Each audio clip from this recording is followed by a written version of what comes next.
Welcome, everybody, to Chaps, Many Cultures. This is episode 156, I believe it is.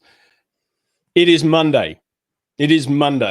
Straight talk, no let up, return on relationship. We are going to have somebody today who will rock your socks off when it comes to digital marketing and looking at the customer in the eye digitally. Stick around.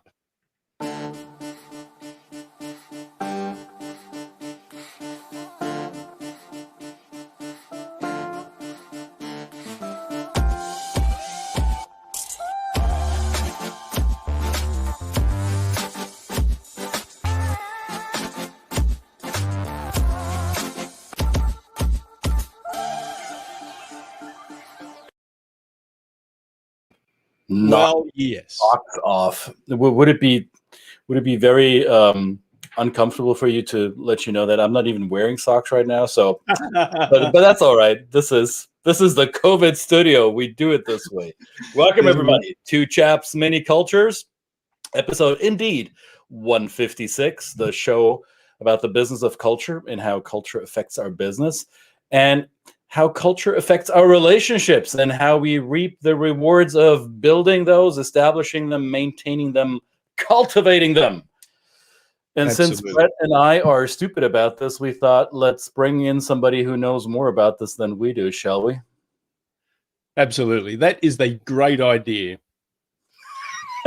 All right, welcome to the Two Chaps Many Cultures Monday show. Ted Rubin, who said real Black Lives Matters, and what else? No human is illegal. Yes, exactly. And kindness is everything. I like this. All right. Absolutely. You know, Christian, you might not be wearing socks, but I'm not wearing socks or pants. So, you know. Awesome. I'm glad you stood up. Well, I shorts on. Okay. Good. Well, folks, let us know where in the world you're dialing in from. We already have comments coming in. Paul says, Guten Morgen. I guess Paul prefers German, and Susan prefers Italian. Buongiorno. Well, wherever in the world you are, say hello. Make yourself known. And we have somebody who says... I prefer Italian, too. Yeah, so do I. Esther says, hello and hello. Esther, I want the Yiddish and the Hebrew version too. Esther knows what I'm talking about. All right. So, Ted, let us know why relationships can be returning or returnful, full of returns. How does that happen? How do we do that? Well, you know, I think everybody here, I'm sure everybody here has had return on relationship and understands the basic premise behind it. I mean, relationships have value. If you want to get into a basic definition, return on relationship, ROR, or the hashtag I use, RONR, and there's a whole story behind that. Simply put, is the value that's accrued by a person or a brand due to nurturing a relationship. You know, ROI, we all know, is simple dollars and cents. But ROR is the value, both perceived and real, that accrues over time through connection, trust, loyalty, recommendations, and sharing. And I work really hard to use it to define and educate companies, brands, and most importantly, people about the importance of creating authentic connection, interaction, and engagement. And I just want to finish that brief description with something that very often I hear people think that I'm saying it's ROR, or return relationship versus return on investment. Right. I don't believe that at all. I believe everything is based on return on investment. Our relationships are based on return on investment. How much value do I get out of spending time with Christian and Brett? And is that worth the time I gave? There's an ROI attached to that. What I believe is that when you wrap return on relationship around ROI, you enhance its value in every way. Beautiful. Oh, that's perfect. You know, the one thing, and I just want to tell everybody out there, I put Ted Rubin here, this man here, up on the pedestal, like, not pedestal. I mean, it'd be probably uncomfortable for you to be put on a pedestal. But when I think about relationships, especially without pants, yeah, don't get up there on the pit without pants. When we think about inspiration, when we think about connection, when we think about providing value, you know, think of the Seth Godins of the world, the Gary Vaynerchuks, the people who put so much content out there with generous intent. and Ted is one of those people, and I've been following Ted for a number of years, and probably, some of the reasons we're doing this show is because of Ted's inspiration. So that return on relationship, I mean, I think Christian and I, and for those out there that know us, we do this all the time. We're here to inspire and encourage and just get people to do this. So Ted, I just want to thank you personally. It's a personal link from me, and I know from many people for coming on. It is just, no surprise that you said yes. And I think it's great. I just wanted to get that out there in front. Yeah. It's my pleasure. And I just want to say, Brent, that one of the reasons I'm here is because of the way I know you value relationships, because, you didn't just reach out to me out of nowhere and one day and say, hey, come on our show. I mean, you've been, 156 episodes, I think you said, or something. You've been building a relationship with me over many years. And how did you do that? You engaged with me. You responded to things I posted. You asked questions. You volunteered information. You didn't, again, just reach out and say, hey, come on the show. And I'm not saying I would have said no then, but the point I'm making is that I feel much more of a connection to you. And then in the last month or two, Christian's done the same. It might even be more. I got to tell you, during this whole COVID thing, I'm losing track of time. So, I'm looking at things coming up on Facebook from a year ago, like the very final last things I did with anybody else before the pandemic had really set in. And I'm like, I can't believe it's been a year already. So maybe it's a little bit longer that Christian and I have been engaging, but Christian, clearly, you guys are connected because he behaves and reaches out in very much the same manner. So I want to say kudos for that. I will say that I have these two rules when I speak. Well, actually, one rule is that I do not want to get on stage after a British guy or an Australian guy, because the British guys, everybody just thinks they're smart. I mean, they could say the dumbest shit in the world, but get up on the stage with that British accent, man, and everybody's sitting there going, oh my God, he's so smart. Like, listen to his insights. And I'm like, oh my God, he doesn't know what the fuck he's talking about. And then Australian guys, every woman in the freaking audience swoons. And then I come up there speaking with my New York speak, and it's like, okay, everybody wake up. We're here. We're real. It's time for some straight talk. The hell with those British and Australian guys. So, by the way, German guys, you can talk all you want. I don't have. Thanks, Ted. Because see, this is what I'm up against all day. See, appreciate that. Wow, thank you for that. And if I'm correct, I believe both of you guys are dads of daughters. Yes. Yep. And I think that gives us another strong connection, because I'm the dad of two daughters, and it's very much, when I say, I think being a dad in general shapes your life, but being the dad of daughters for me has not only shaped my life, and also being a divorced dad, having to fight for my daughters, has really opened up my eyes a lot more into what's important and what's important to them. But it's also opened up a lot my eyes to men versus, and I don't like the word versus, but men and women, and some of the things that we have to do to improve. And again, when you look at it from the eyes of a dad, and what amazes me is how many guys look at from those eyes when they're speaking about their own daughters, but then they don't carry the same behavior over to other women. That's beyond my understanding. But I guess it's many centuries of behavior that's been built into us and reinforced, that I think guys like us, fathers of daughters, have to work hard to change. I fully agree with that. And Amen. I would even say I'm being German and living in the US, I've always had a difficult relationship with the United States, love with guns and the Second Amendment and everything around it.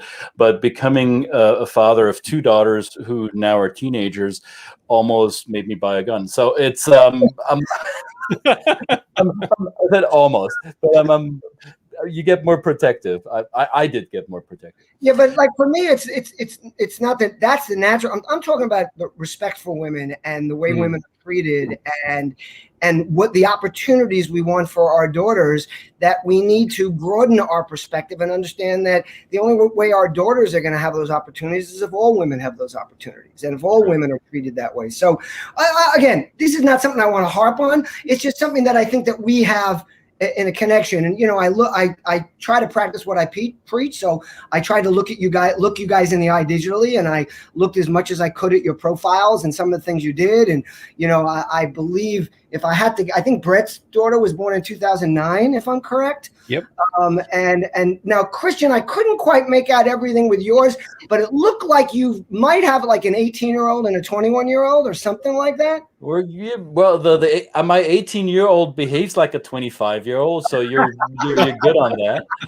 And I have a 15-year-old. Okay, we're a little bit. I mistook which one was older and which one was younger. Anna is the older one. No, Anna is the younger one. Okay. This dude does his homework. Can you tell? Yeah. And this is, I think, one of the critical points that we're making here. Not just because we're happy that you found time to talk with us. I think people look at your. Let me broaden your picture caption here. This guy is a chief marketing officer for a company called Spotify, and we're going to talk about this. But what I'm trying to say is, this is somebody who works in the C-suite and puts himself out there. And not just with a token social media profile like many people do, like, oh yeah, I'm gonna let my assistant handle that and be done with it. I truly want to applaud you, Ted, for owning it. And this is what one of the reasons why we're happy to have you on here is that a lot of people in our industry, cultural training, coaching, or let's say the overall diversity, inclusion, equity field, human power skills field, a lot of our fellow practitioners are, let's say, a bit more apprehensive about this. They're not necessarily open to putting themselves out there and not aggressively market themselves, but positively marketing themselves, right? So what can you tell those solopreneurs or those small business owners who have been looking at this level of digitally looking each other in the eye with a little bit of a suspicion or skepticism? How has your journey been on that? Well, okay, so for me, it's been easy because it's always been who I've been. I've always shared my beliefs, my concerns, my personal life. I've always put it all out there. One of the Dr. Seuss quotes I always quoted to my daughters was, be who you are and say what you feel, because those who mind don't matter and those who matter don't mind. And it's something I was brought up with. Mm-hmm. And maybe, I think a lot of us are brought up that way. For me in particular, being the son of first-generation Jews and the grandson of grandparents that escaped from Poland during the Holocaust, that it was very important to be able to live your life the way you felt it was important and with the belief system that you believed in. Again, by the way, I just want to extend, because some people call me out on that, as long as you're not hurting other people by doing it. So, free speech has its limits, or at least I believe it does, as a lot of us are aware. But for me, in really an answer to your question, I want to take the word personal brand and marketing out of it for a second. Mm-hmm. And I think sometimes that puts too much of a business spin on it for people. And they're not really grasping what I'm really trying to say and what I think you're really trying to say. In other words, when you call it personal branding, then you think of it like the way you brand your company. You sit in a brainstorming session. You decide, how do we want to present our company? What's our tagline going to be? How are we going to express ourselves? How are we going to bring it all together and make it match? And then when people take that and extend it into their personal brands, I think that's a mistake, because now you're treating it like a business, and then it's not real. You're building a persona. And personas might be okay in the marketing business. I'm not usually a huge fan, but I get the idea of understanding personas for sure, because you want to market to them. But I think in this perspective, with what we're talking about, I think people have to realize that people want to know who you are, especially in your field. I mean, when you're talking about cross-cultural and getting people to understand, how better to understand who somebody is than not by their marketing mantra or by their one-liner on their Twitter handle, but more about what they do in their spare time, what they do on their weekends, what they believe in. Look, I'm not saying you have to post about politics. That's my personal preference. But truth be told, up until 2015, it was rare that I posted anything than maybe a particular article or something here and there. I became very passionate because I thought that it's a time in our lives that it's become very important. And that was a personal decision. And look, I know a lot of people that don't post about that, and I get that. They're trying to stay away from the fray. But first of all, don't criticize me for doing it. So I had a whole bunch of influencers in the marketing space reach out back in 2015 and 2016 and all over me that I was hurting the space, that I was doing the wrong thing, that I had to keep my mouth shut, that I had no business talking about politics, that I had no place on social media platforms, blah, blah, blah, blah, blah, and that I was going to hurt my business. So, of course, my first answer was, if it hurts my business, that's fine, because if you ever looked at my blog, it might be tedrubin.com, the URL, but it has a title, and I think you mentioned it in the beginning. It's Straight Talk. So I believe in straight talk. I believe in saying what I believe in. But more importantly, it's not just about me speaking my mind. It's me watching out for others. It's me doing what I think is right. People also said, hey, you wear all this good, be good to people stuff. And you've got signs and you got it on your computer, but you're not being good to people. You're saying nasty things. And I'm like, well, first of all, I might get nasty sometimes. I try not to.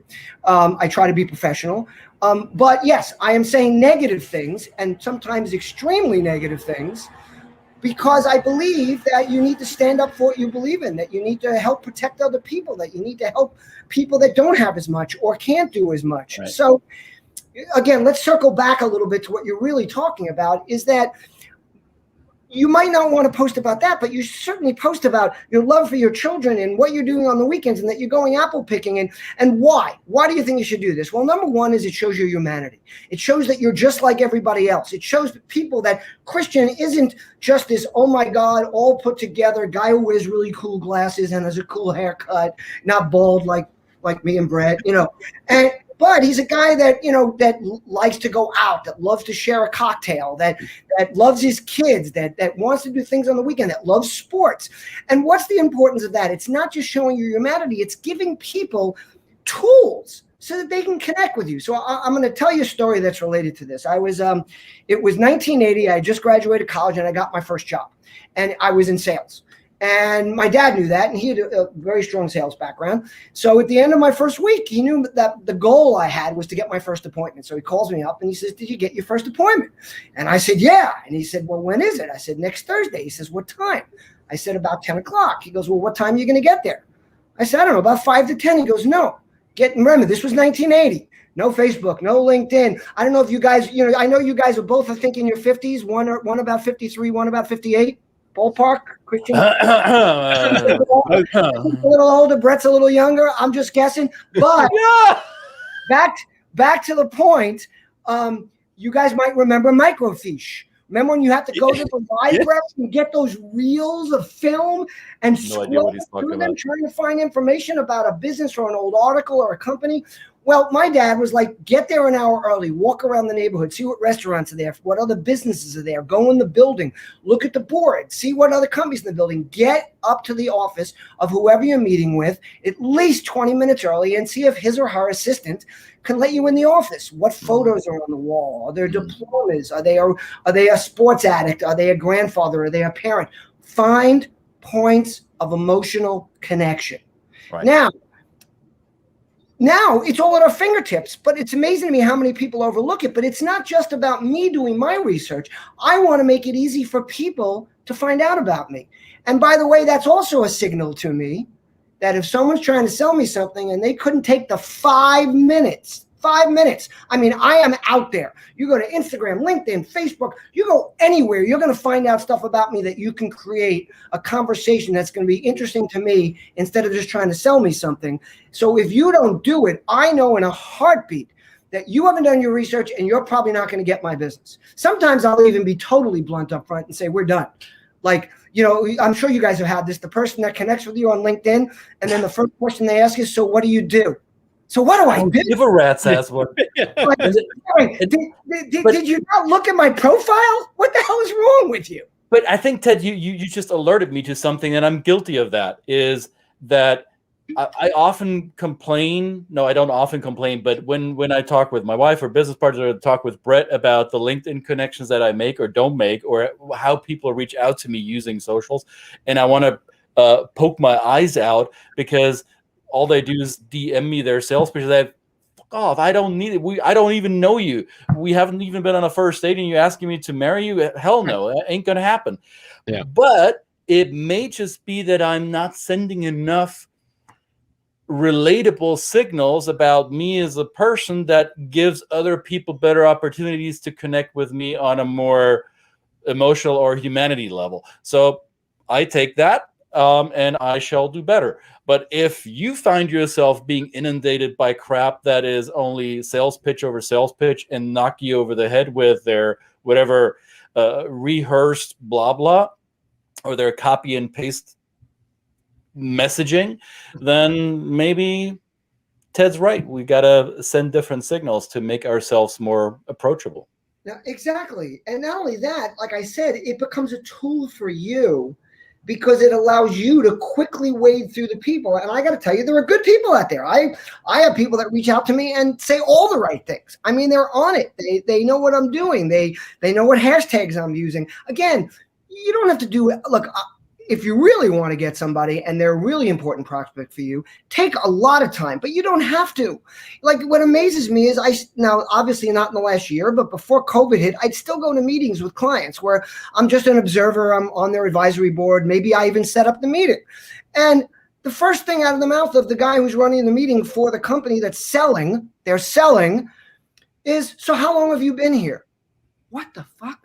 How long have you been here? How could you not look at LinkedIn and know how long he's been there? And then there's two different ways to do this now that actually enhances this meeting instead of degenerates it. Is if the guy's been there for 15 years, you go, oh my God, you've been here for 15 years. There's so much we can learn from you about this business. Or open up with, I noticed you just joined a month ago. Is there anything we can do to support you?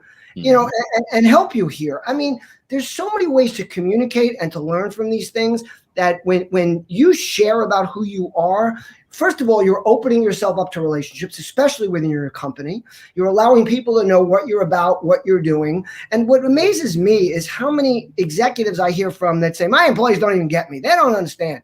Because all they do is preach to them about shit and wear their fancy suits or probably not suits anymore. Now I'm showing my age again. I was just laughing with a buddy. I'm like, remember when we used to go to work all suited up? Remember, I mean, literally, like I had like a closet full of $1,000 suits and shirts and which tie I was wearing. And one year I went every day wearing a bow tie. And, you know, now it's like even a rare occasion if I show up at a wedding in something other than jeans and a jacket. You know, unless it's specifically called black tie, then I'll wear a suit. And if I put on my tuxedo, it's probably like going to swim on me because the last time I wore it, you know, I was not a vegan. And not that I was ever heavy, but I was certainly heavier than I am now. But again, you know, and especially in a cross-cultural environment where there are signals that we don't necessarily receive as clearly as you might with someone that you have the same background with or you come from the same place with, that sharing stuff allows people to get to know you better. So, you know, I urge people from that perspective to share about their lives. Again, there are different situations. There are different companies. There are different limitations for different people. I'm not saying everybody should be like me.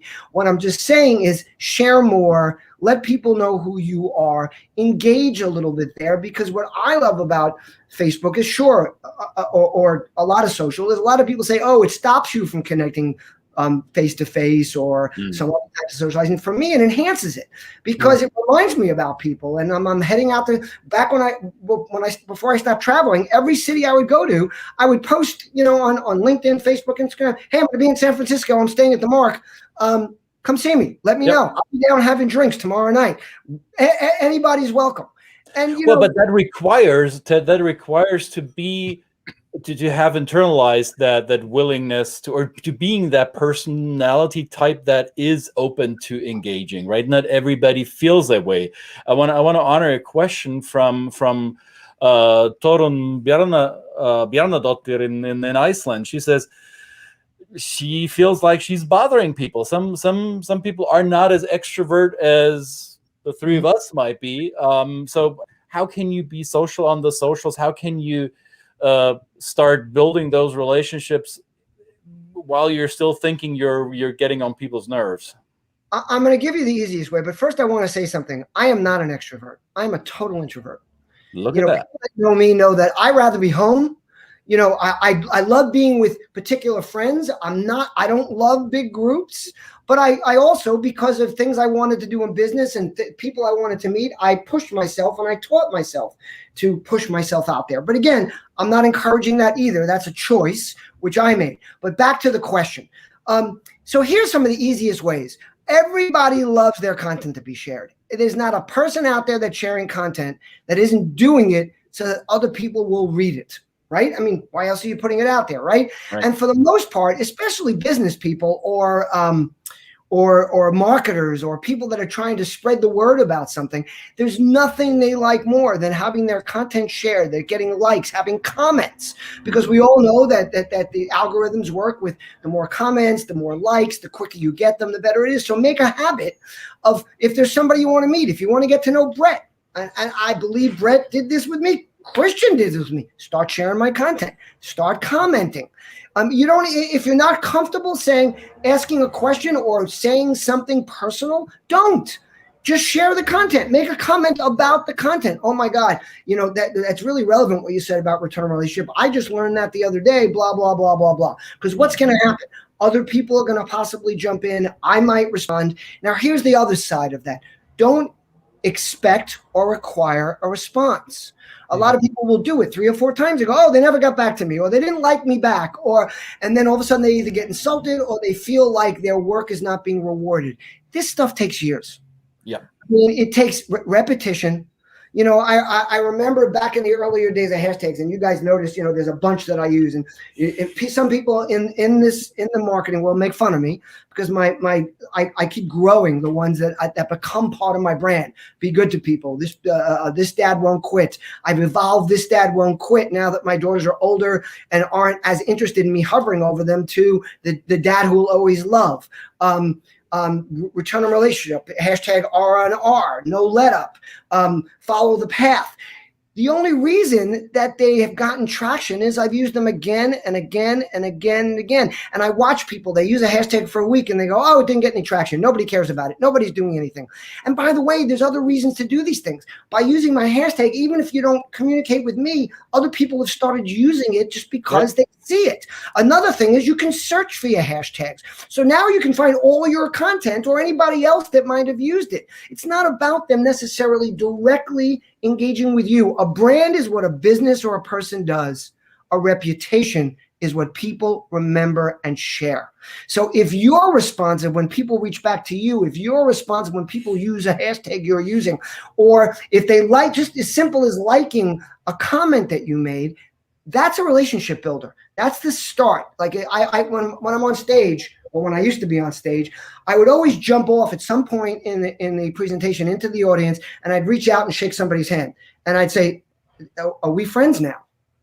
And they'd look at me and I go, of course not. The handshake is a open door to start what it takes to develop a relationship or a friendship. Yep. And that's the same thing as comments or other things. So, you know, what I say again, back to answer that question, is get out there, start engaging, start sharing. And as a corollary to that, people ask me, how do you get articles written about you? Start communicating with journalists, people that write those things. They want their content shared. And by the way, you know what they do every day? They search for people to write about. Because that's their job. So if you're constantly in their feed, I don't care who it is, the bigger you're in Gary Vaynerchuk's feed every day, eventually I guarantee you Gary will look at your profile. He will go and look to see who you are, especially someone like him. But, you know, as big as he is, I mean, I got to meet Seth Godin because I was fortunate enough to work with him in 1997 at his startup Yoyodyne. But I've maintained a relationship with throughout. And I got to tell you, Seth is very responsive, but you rarely get more than okay, thanks. Yes, you can do that. I mean, but you know what? That's a relationship. And but he looked at it, so that gives you the confirmation that and this is what I would say to Toron, who says she's afraid that she might get on people's nerves or that she's bothering people. If you're bothering people, they may not be your audience to begin with. Thank you. Next. So don't worry about the people that are not your audience. Get your stuff out there and be you, and your audience will flock around you, and some will jump off. I sent out an email newsletter to my entire list this morning announcing this episode. There were 6 up until now, 6 unsubscribes, And like 5 years ago, I would have thought, who the hell are these people? How dare you unsubscribe from the newsletter that you committed to earlier? I sent you nothing but good stuff. Now it's like, all right, good riddance. Don't let the door hit you on the way out. You were never my audience to begin with. What's really important is that, first of all, always realize that the next person you meet could change your life. Right. And that it's not about quantity. It's about the quality people. It's about, think about this. What people don't is they don't get micro enough. They don't realize that all they need is maybe 5 sales this year, and that makes their year. And they're worried about getting 5,000 people responding. But if they get one person, that leads to a relationship, and you keep building that funnel over time. Now, here's another tip. How do you pronounce it? Is it Thurin? Thorin. Okay. Well, just not sure. I don't speak Icelandic. I like to know how to pronounce people's names. It's polite, So another thing is, when you're using social media, every time you connect with somebody, write a personal note. Don't ever reach out on LinkedIn without a note that says, "Hi, my name is Ted. I love marketing. I've been reading your stuff. I went into your profile. I noticed this." Something personal. I read this book that was one of Seth Godin's first books. It was before everybody knew who he was. It was when I first was getting ready to try to go work for him in 1997, after I read an article where he was interviewed about his company, Yo-Yo-Dine. And it was before he wrote Permission Marketing, which was really his first bestseller marketing book. And he wrote that when I was actually sitting at the table with him. It was originally an article for Fast Company at Yo-Yo-Dine. But he wrote a book about connecting with people and going on interviews. And I read it before I interviewed with him. And there were some great pieces of advice. One of them was show up at every interview with 3 cards, real ones that you write and send by mail. And the minute you leave that meeting, write a note to each of the people that you met with in your interviews. And by the way, if you don't want to do it with a note, which is a great way to do it because you stand out, but even if you do it via email, he said, always there's 3 things you want to talk about. You want to mention something that they mentioned about business, something that they mentioned about themselves, and then something that that you and the person who interviewed you discussed. 3 items, hit all 3 points, send that to somebody. So what I've extended that to is in LinkedIn, don't ever reach out without a personal note. I delete or deny, I'd say 95% of the outreaches I get on LinkedIn. And mostly, and almost all of them I deny because there's no personal note. I don't know who the person is. I can recognize it's just going to be a sales outreach. But the other thing is, I don't have time. I get hundreds of them. So what do? Is I look for the ones where there's a personal note where I might be connected to the person somewhere else. Because I understand if I'm connected to them via Twitter. So I do a lot of work at it. I'll look in their profile to see if we're connected on Twitter. If we are, but then I will never accept a LinkedIn request or Facebook or yes, on Twitter I do and Instagram because they're different platforms. But on Facebook and LinkedIn, I never accept one without writing a personal note back, even if there wasn't one written to me. Yep. And if there wasn't one added, I'll usually say to them, I came very close to deleting your request. I happen to notice that you're a friend of Brett Parry's and Christian's, and we just did this podcast, or this live stream. So maybe that's why you reached out to me. So I'm accepting, but in the future, I strongly recommend that you write a personal note. And here's what happens. First of all, a lot of people will tell you, don't even waste your time. Nobody reads those notes you write back. First of all, they do. They don't read most of them. There's certainly a lot of them that they never look at. They see it and they just click something, but it's not about the ones that don't, just like it's about the ones that do. It's about the ones that see you took the time to write to them, even when they didn't write to you. It's about the ones that see when you do reach out to them that you mentioned that, by the way, I could have met you 5 minutes ago. I will never reach out to you without a personal note unless I'm standing next to you and you say, do me a favor, click on my profile, let's connect on LinkedIn. And even then, I'll usually write a personal note. Standing right next to you, you're making me click on your link. So happy to be connected. Please feel free to be in touch anytime. And yes, I use shortcuts, and I have certain things I put in there depending on the person about a note or thing, so I don't have to write out the whole thing. But personalize the damn thing. And anytime someone accepts my LinkedIn request or my Facebook request, I write a note back thanking them. Yep. So Torun is giving us a hint how to pronounce her name. I hope this will help. I don't know if I'm pronouncing it correctly. I think it's Torun. And Susan has a valid question, right? So how do you change or modify this approach for different cultures? Not everyone is American, and I'm going to fill in a blank. I'm not sure if that's what Susan is implying, but I'm going to say not everybody is as direct and forthcoming as people from the northeast of the United States or from the Netherlands, Germany, Israel, or Russia. I mean, first, I got a good answer for that. First, you engage Christian or Brett, and they can teach you how to communicate with those different cultures. Best answer ever, Ted. Thank you. As far as for me, what I will tell you is that it's not always easy. I'm a real researcher. I won't even write something if I'm not sure of the spelling without going to Google and Googling it and making sure it's spelled right. So if it's if it's a culture that I'm really unfamiliar with, I'll go to Google and see if I can see something. But I will tell you, for the most part, I haven't had a problem with that. And I find that people from other cultures tend to guide me, but that's also because part of my brand, remember that whole reputation thing, is that I listen and I pay attention and that I want people to share with me. So if you open yourself up that way, another thing is, if you make a mistake, learn from it and don't make the same mistake a second time. If you make the mistake and you're not aware of it because nobody bothered sharing that you're aware of it, then I gather you'll learn over time. I don't think there's any clear-cut way to do that. When I'm on a stage, I pay very close attention to my audience, whether it's here in the States, because there are differences in different parts of the country here. Yes. And when my first speaking engagements overseas were a learning experience. I mean, nobody's smiling, for God's sake, in Europe. Nobody's laughing at my jokes. And then afterwards, they're patting me on the back going, "Oh, that was a good one." And I'm like, "You didn't even smile." Tell your face that. Yes. So you have to learn as you go and go from. But there, by the way, there is this new tool that's really amazing. I don't want you guys to miss out on it. It's called Google. It's google.com, and if you go there, it's amazing the information you can get. I have a question that may be a bit controversial, and I've done this multiple times with other people who are from the Ashkenazi tribe. Do you lead with your Jewishness? Do you lead with being the offspring or the grandchild of Holocaust survivors? And is that opening doors? Does that help you in your with presenting your personality, or is that not helpful at all?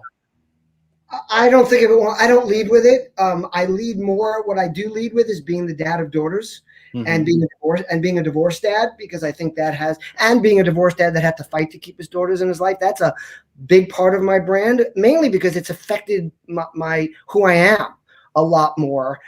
Whereas being an Ashkenazi Jew and the offspring of Holocaust survivors, it has made me what I am from day one. So it's not even something I think about as much. I don't recall exactly how I brought it up here, but I'm sure it was just something else. I don't hide it, that's for sure. And then also it depends on the audience. I spoke in Poland, and when to entice me to bring me there, they told me that they knew that they had researched me, knew that my ancestors were from Poland, from Warsaw, and they found a family grave in the Warsaw Jewish cemetery. Oh wow! So then, because it had helped precipitate me speaking over there, they got my price down by appealing to me in a certain way. Then, of course, I led with it because it was relevant to the story. But no, that's not something I often lead with. Although right now, Christian, I will tell you, I do talk about it more. I think the term "never again" is a lot more, unfortunately, relevant and important now than it was for a lot of my growing up or a lot of my business life. I think it was always there, but I think we weren't as aware of it. It's become brought much more to the forefront now, unfortunately. Yes. So it probably is something I speak about more. I have a Never Again t-shirt that was actually given to me by a group after the Parkland shootings, because they adopted it and they also understood where it began, and they reached out to me due to some things I was writing about it.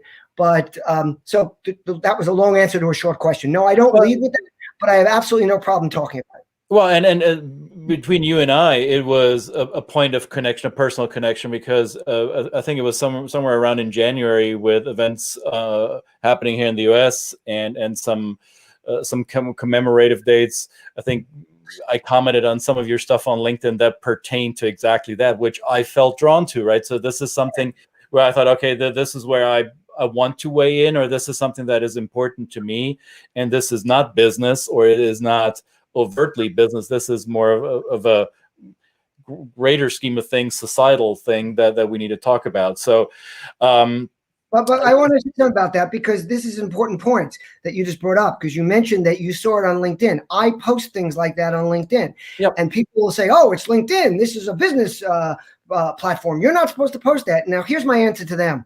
Who made you the arbiter of what belongs on LinkedIn and what doesn't? Okay, you know what belongs on LinkedIn? Whatever I damn well want to put on my profile on LinkedIn. If you don't like it, don't follow me. You know, Seth Godin drilled into my head the idea about permission marketing.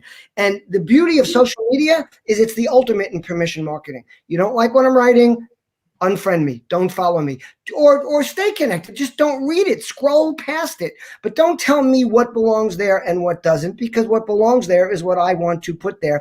And back to your original thing, the reason I put a lot of that stuff there is there are a lot of people on LinkedIn that don't follow me on Facebook or don't follow me on Instagram or Twitter. I want them to know what's important to me and what's a big part of who I am. And again, that gives them a view into not only me as a human being, but how to approach me. Yeah. Awesome. But when something drives you, I mean, and everything you've said, I mean, the parenting, the background, the heritage, everything that drives you and us, right? I want to get back to Susan's point. If you're from a culture of that you know and self-identify as one that is kind of not, naturally drawn to putting yourself out there, I think you're always going to find somebody from that culture that is doing what you want to do. Right. And that's the thing, is that you kind of look to them, just like you look to the Ted Rubins of the world and the Seth Godins. You look to them and you say, what they're achieving at a certain level and they're doing things that I want to do. So what can I do to, you're not copying what they're doing. You're basically letting it inspire you to put your voice out there. That's kind of what I say to people all the time. It's a different way of approaching it. You don't have to be Ted Rubin, right? You don't have to be that. You just made a great point about something. I don't even have a problem with the word copying. Why wouldn't you copy somebody that does something well? When people copy me, I cheer.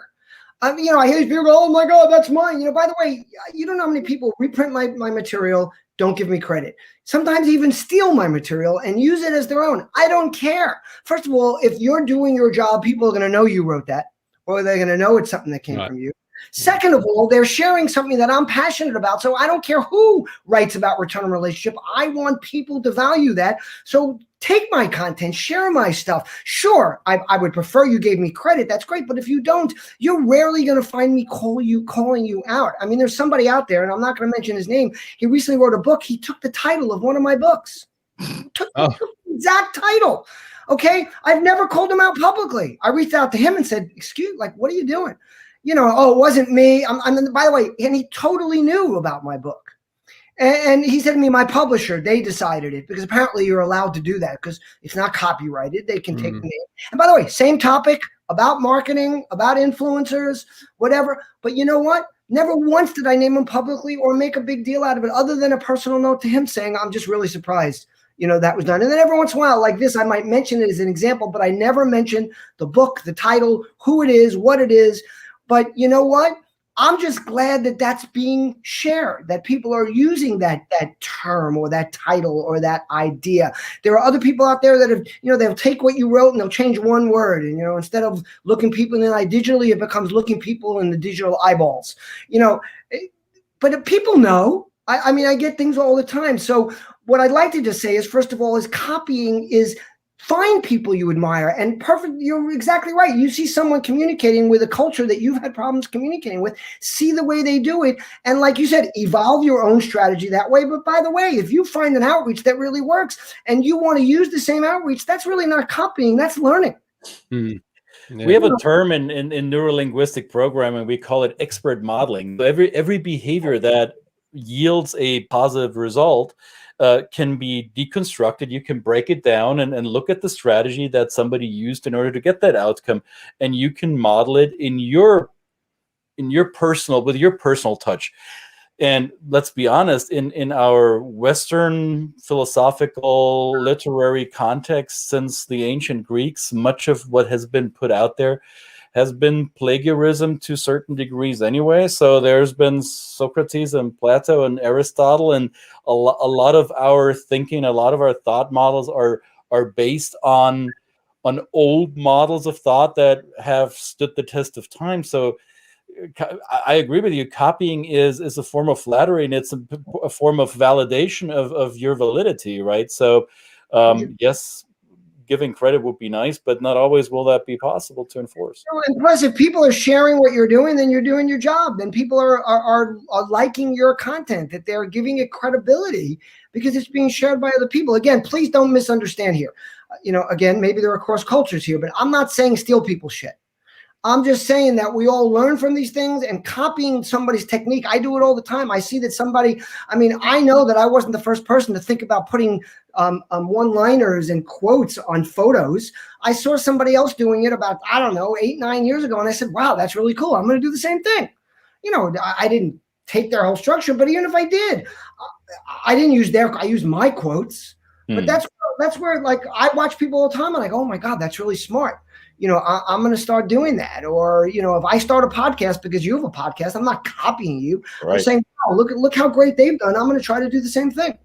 And remember, they were in the 80s, they had these picture making machines called Polaroid that spat out an image, and you shake it like a Polaroid picture, as Outkast would rap. And there was a white space underneath it. You could take a Sharpie and write it down there. So it's kind of evolved from that, right? My business partner has a great story. He worked for a photo imaging company that got acquired by Kodak back in the day. And they were just starting to digitize photos. And the senior executive, after they bought the company, comes in and they're all sitting there and they're all excited to get started. And he says, Mom will never turn over her photographic memories to zeros. And what is the term? How do they do code? Ones and zeros.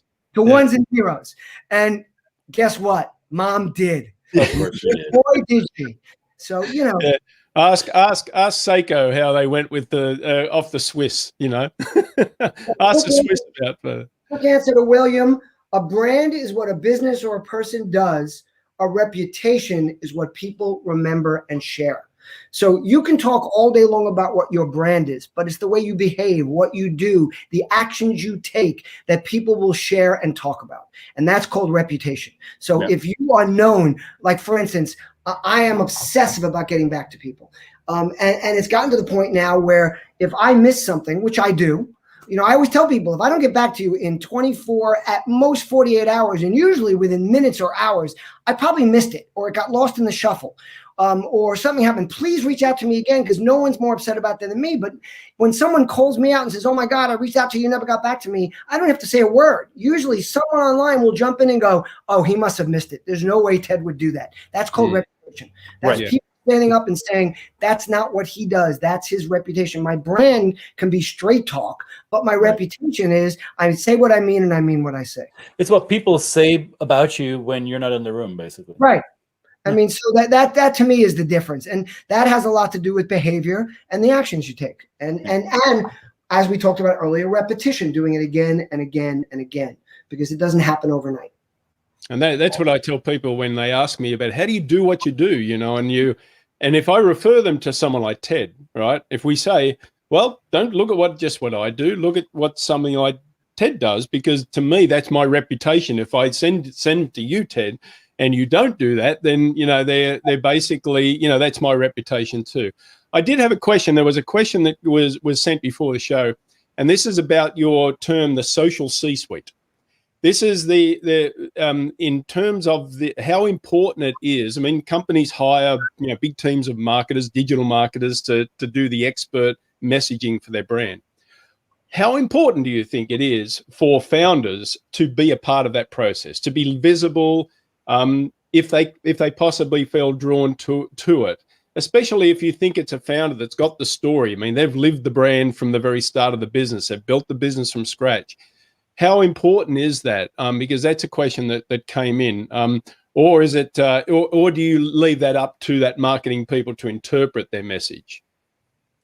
Well, I certainly wouldn't want to leave up for marketing people to interpret my message. I think it has a huge amount of value. Like, for instance, I think it has a lot more upside than doing than downside of not doing. So a lot of people don't do, and they let their marketing team run with it. And, that can be fine. I think it's more important in a startup. I think it's more important in a company where you're trying to be a leader and build a team, and you want people to know who you are, and you want people on the outside to know what you guys stand for. Again, I think it's more about the positive effect of doing it versus the negative effect of not doing it, unless the negative effect is part of hiding something. So, if you're hiding something, that's always going to blow up in your face. It's like the old political thing, like, admit it early, say you did it, move on. You're a lot better off. But I think it's more about a positive than a negative. And again, depending on the size of the business. And then it goes in reverse. As a company grows astronomically, it's important for people to have some kind of, I believe, some kind of connection to the founder or the people running the business as they become more and more distant, because the company starts growing internationally and the amount of employees start growing and the percentage of people that have actually met the founders or the C-suite starts diminishing. Then I think that, like anything else, just like you and I, how we can connect with so many more people via social, a founder can share so much more and make people within the organization feel connected by sharing stuff about their personal life socially, which takes them off the hook of having to meet people face to face every minute, which can take up so much time that it's impossible to still do that and run the business. And Photify, you've got your this brand up here, because I just signed up for Photify. I thought this is an interesting concept, because it is about allowing, or putting a set of content out there that can then be shared and reshared by both employees, customers. Am I kind of interpreting that right? I don't want to preempt your answer to that. You are. Basically, it's about properly branding your content. So we like to call it perfectly branded, beautifully branded content in under 30 seconds. So a lot of brands are afraid to let their employees create content, but our feeling is going forward in the future, it's not there yet because the companies haven't let go, but there's no way to keep up with the need for so much content. Content has become the ad. Advertising is falling way back, and the traditional advertising is falling back. People are reading, they're learning, they're looking at photos. So many people don't even read stuff. It's all about the imagery and things. So you want to first of all be able to empower your employees to help with that. That way you're not spending hundreds of millions of dollars like a lot of companies can't even afford, with agencies, with internal marketing teams. You're allowing your employees to become your marketers, and SEO, it brings them a lot closer to the brand, especially for retailers or local businesses or franchises, where the most important content is the content that's being created locally, not by the brand on a global basis. What we found is that, a lot of big companies aren't ready for this yet. So the sweet spot is direct selling companies, your Rodan and Fields, your Mary Kay's, your real estate companies like your Remaxes, the kinds of companies that are out there every day urging their sellers. They're not cold employees. That's why we also use the term community created content, but they're urging their sellers that the only way to sell a house or makeup or health supplies is through producing social content. So what happens, they produce a lot of various social content. So what we're trying to do is just give them a tool where they can easily overlay it with the proper branding, with the proper colors, with the proper logo, with the proper one-liners, where there's no misspellings and things get done right, and allow them to scale it and track it. So that's what that's really all about. And again, the fitness field, the direct selling field, the real estate field. I mean, Remax and many others are really excited about what they can do with this. And look, this is not groundbreaking technology. It's just giving someone a tool that allows them to scale their ability to create content and connect on the local level.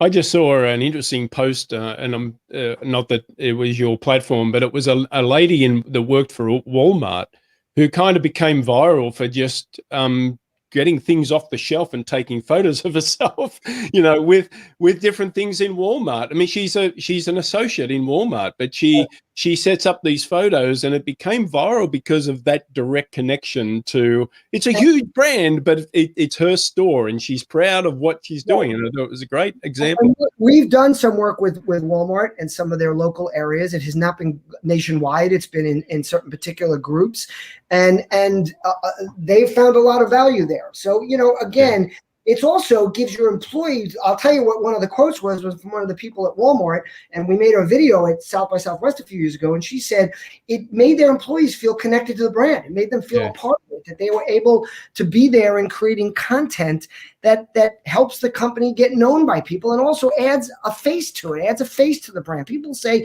that no one wants to be friends with the brand. No, they want to be friends with someone at the brand. They want to feel that there's someone visual there. And you know what's great about Photify is, look, there's a lot of apps that do photo overlays. Number one is it's easy. Canva is a great tool. It's a multi-billion-dollar company, but it's built mostly for creatives. It's not that easy to use. It's fabulous for people that have the technological work or the creative abilities.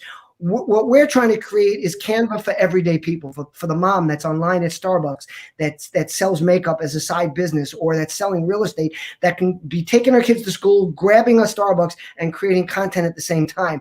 And originally, Photify was a consumer app, and so you understand we've had 12 million downloads, 20,000.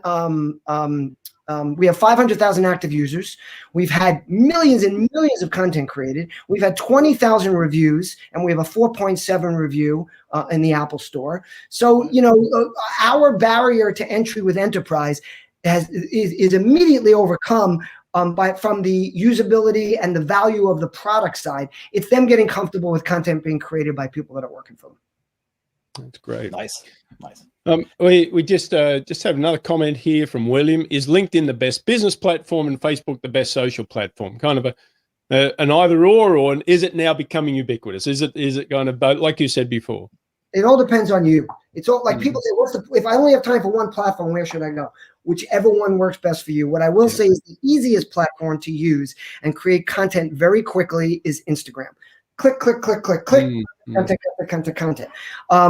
But you look, I would say in general, LinkedIn's more of a business platform. In general, Facebook's more of a personal platform. Unless you're a big brand trying to sell something, then you want to be on Facebook because that's where consumers are in a consumer mindset. I'm not in a consumer mindset on LinkedIn. So unless you're selling me a software or something that's, you know, from my company, it's going to be really hard to get my attention in that direction or to be contextual. Again, I'm not telling you not to. Test it out. See what works best for you. If you're a small business and you say, Ted, I really don't have time to test it out, well, then very simply, LinkedIn is where you want to connect with people and build your business scale. Facebook is where you want to talk a little bit more about family and personal and maybe throw in some business here and there. Instagram, you can throw it all in, but it's really visual. Understand that a lot of people don't even read what you write next to your photos. And I've done tests just to prove that. I'll put a picture with a comment that says something totally opposite. People will give me likes and loves and whatever because they didn't even read what I wrote. Now, that doesn't mean nobody does because I still write stuff there. And also, because I write stuff there, over time, people realize I add things there that I think are of value and they read it more.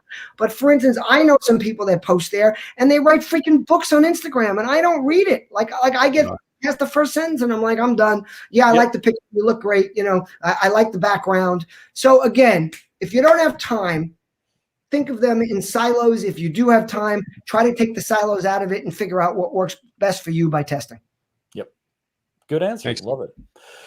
Awesome. I could do this all day. I know you can't, though, because you got stuff to do. I will tell you that, crossing my fingers, please cross them for me. I have an appointment for my first vaccine at CVS. Nice. And the last time I had one, it got canceled. It wasn't at CVS, though. It was at one of the bigger centers. And here in Florida, it's been a little tough because they don't have a lot of different groupings. And I'm only 63. I'm not 65. But I have something called a bicuspid aortic heart valve, which is genetic. And thank God it has not caused me big problems, but it is considered a comorbidity. And my doctor has been very persistent that she wants me to get the vaccine. So finally, I got one. CVS is finally giving them out. I've been saying forever that when Walgreens and CVS get into distributing the COVID vaccine, it's going to go a lot more smoothly because this is something that they do regularly. And I have an appointment and I have a second one for my second vaccine, March 23rd. So I'm crossing my fingers that they give it to me. Once you get it, you're in. And at least I'll be a little bit on the road to, I've been very, very careful over the last year. And I won't even go out to a restaurant outdoors here in Florida. I'm just not interested. I'm fortunate that I live in a nice place. I can do a lot of outdoor stuff. So I'm hoping to get that. So that is why I do have to run. But no just want to say that this has been fabulous. You guys are awesome. Thank you. Thank you. Appreciate it. And please, I'm going to tell you this. I'm going to tell your audience the same thing I'm going to tell you. Reach out anytime. It's tedrubin@gmail.com. My phone number is 516-270-5511. And by the way, not only do I pick up my phone, but if I don't, my voicemail takes messages. It doesn't tell you it's full, which is basically a fuck you, don't leave me a message because I'm not interested. So don't leave your voicemail full either. But if you don't want to take messages there, do what you should do. Say, hey, this is Ted. I don't really check my messages here. So either try me back or text me. That's a better way to get me. And this is a lesson I learned from my daughters as a divorced dad. And I think all dads can learn this lesson because you guys have probably had it happen. You know when you call your kids on the phone and 2 seconds later you get a text that says, what? Exclamation point. Okay, that's their way of saying, I'm here, I'm available, but I will not pick up the phone. This is my preferred method of communication. And when you're working with people, learn what their preferred method of communication is. If you're selling them or you want them to do something for you, then you have to find out how they best like to communicate. Amen. Amen. If they're trying to sell you, then it's their job to figure it out. So once again, tedrubin@gmail.com, 516-270-5511. I'm at Ted Rubin on almost every platform. Google Ted Rubin. I'm probably the first 14 or 15 pages, and I want to leave you with two last things with your audience. Number one is relationships are like muscle tissue. The more you engage them, the stronger and more valuable they become. And a network gives you reach, but a community gives you power. Networks connect, communities care, build community. Thanks, guys. Nice. Thank you, Ted. Thank you, Ted. Two Chaps, Many Cultures, Monday edition. Boom. Kicking off the week strong here. You'll be followed by somebody who speaks with a British or Australian accent. They're gonna falter, Ted. All right. Yeah. Go get the vaccine. We'll all see you again tomorrow. Two Chaps out for now. Thanks for tuning in. Thanks.